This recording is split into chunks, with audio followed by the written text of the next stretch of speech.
સ્થળની કથા। રાજગ્રહી નગરીમાં એકવાર ભગવાન મહાવીર સ્વામી પધાર્યા।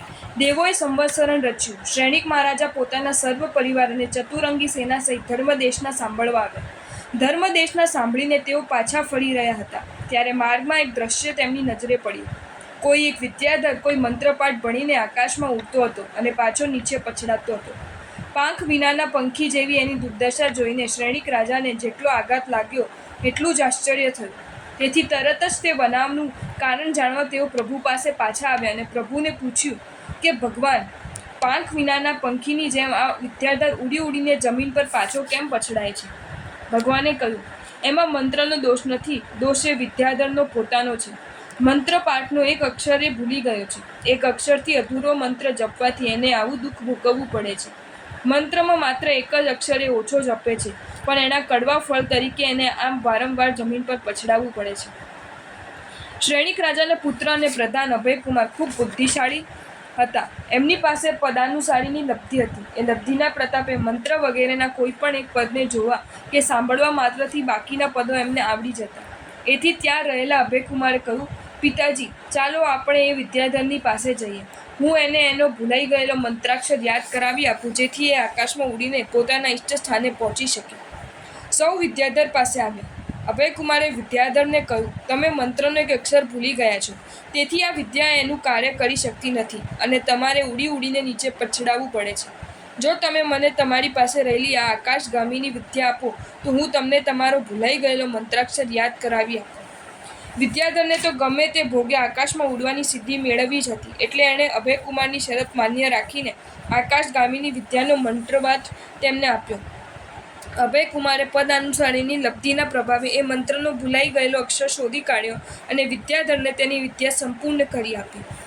સંપૂર્ણ મંત્ર જપ દ્વારા વિદ્યાધર પછી આકાશમાં પારેવાની જેમ સડસડાટ ઉડવા માંડ્યો અને એના આનંદનો પાર ન રહ્યો। સાથે અભયકુમારના આનંદનો પણ પાર ન રહેતો, કારણ કે એમને તો પરોપકાર થવા સાથે આકાશમાં ઉડવાની સિદ્ધિ મળી ગઈ હતી। બાળકો, વિદ્યાધરના આ પ્રસંગ પરથી તમે સમજી જ ગયા હશો કે એકાદ અક્ષરનું કેટલું મહત્વ છે। યંત્રવાદમાં જમાનામાં તો આ વાત જલ્દી સમજાઈ જાય એવી છે।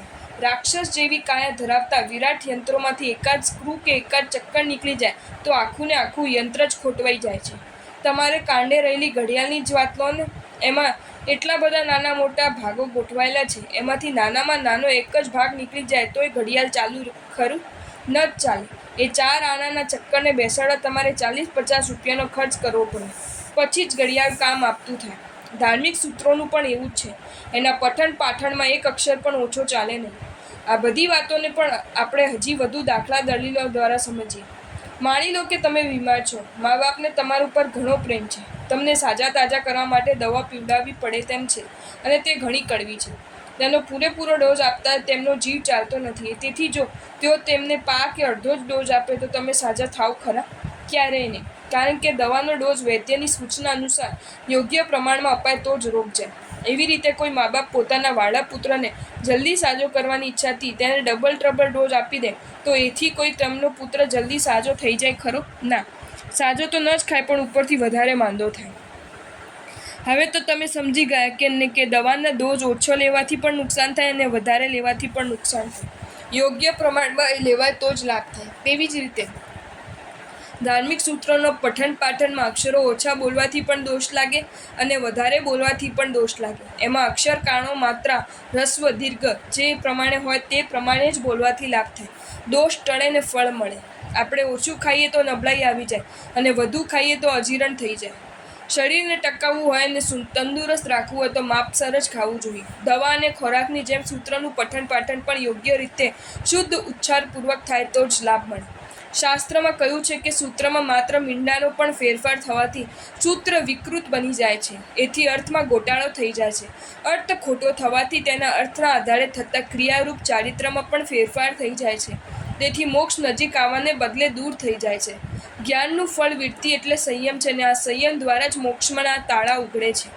એથી આપણી મોક્ષની મુસાફરીની ગાઈડ બનવાની યોગ્યતા જ્ઞાનમાં આવી જાય છે। આવી જ્ઞાન ગાઈડ જો અશુદ્ધ હોય તો આપણે સંસારમાં રઝળવું પડે।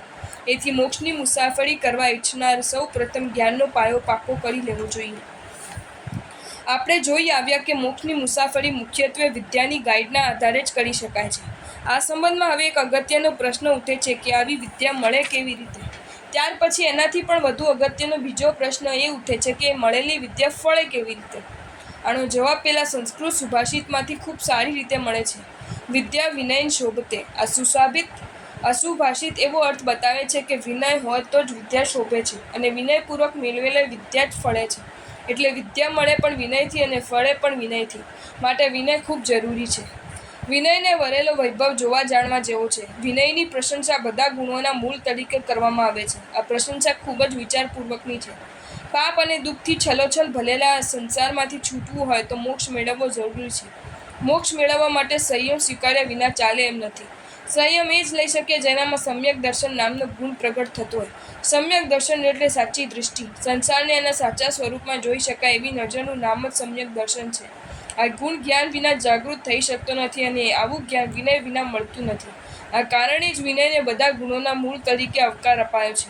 વિનય ન હોય અને વિદ્યા મળી જાય તો એ વિદ્યા માણસને લાભને બદલે નુકસાનીના ખાડામાં ઉતારે. માટે વિદ્યાર્થી અરસપરસનું કલ્યાણ કરવા ઈચ્છનારો તો વિનયપૂર્વક જ ગણવું જોઈએ. જો તમને આ વિડીયો ગમ્યો હોય તો આ વિડીયોને લાઈક કરો અને મારી ચેનલ જૈન ફેક્ટ્સ એન્ડ સ્ટોરીઝને સબસ્ક્રાઈબ કરો. ધન્યવાદ.